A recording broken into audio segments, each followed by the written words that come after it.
নেশায় মানুষকে সর্বনাশের পথে এগিয়ে নিয়ে যায়, এমনই একটা ঘটনা ঘটল চাঁদপাড়া অঞ্চলে। ভাঙা কাচের গ্লাস দিয়ে কুপিয়ে বন্ধুকে খুনের চেষ্টা মদের আসরে।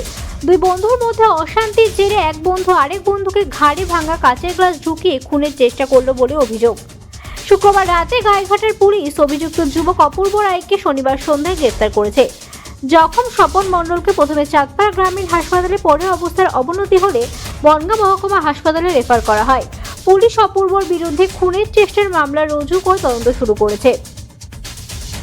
সরাসরি চাঁদপাড়া থেকে দীপেন গুহের report, crime press Bengal news.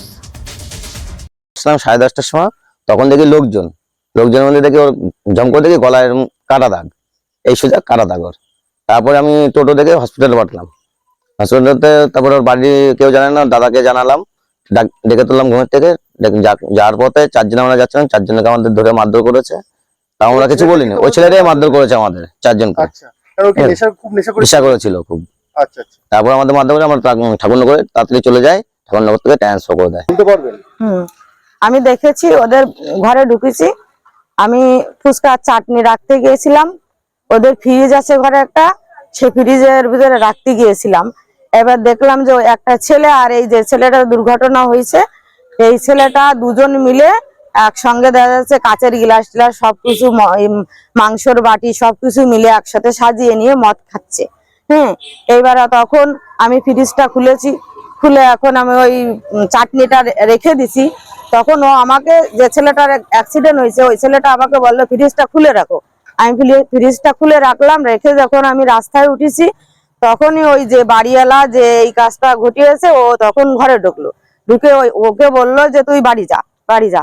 ও তখন বলছে না আমি বাড়ি যাব না, তখন বাড়ি যাবে না, তখন ওই ঘরের ভিতরে কাচের গ্লাস টিলাস ভাঙচুর হচ্ছে। আমি তখন রাস্তায় উঠে গেছি, তখন পাশের বাড়ির একটা মহিলা এসে ওকে বললো যে স্বপন তুই তাড়াতাড়ি এখন বাড়ি চল যা। স্বপন যাবে না, তখনই ওদের দুজনের ভিতরে গন্ডগোল দেখা যাচ্ছে কি সেই দুজনেই অতিরিক্ত ড্রিঙ্ক করেছে, নেশার ভরে আছে, দাঁড়াতে পারছে না উঠে, এরকম অবস্থা। তখন ওরা কি করলো, দুইজনে ঘরের ভিতরে মারামারি করে, এখন কি দিয়ে যে গলায় দেখা যাচ্ছে কি পোঁচ লেগে গেল, কেটে গেছে, অনেক সে রক্ত বেরোচ্ছিল। এবার কাঁচের গিলাসে লাগলো না কি দিয়ে পড়লো সেটা দেখা যাচ্ছে আমি আর বলতে পারবো না, এর বেশি কিছু আমি আর জানি না। তারপরে আমি দাঁড়িয়ে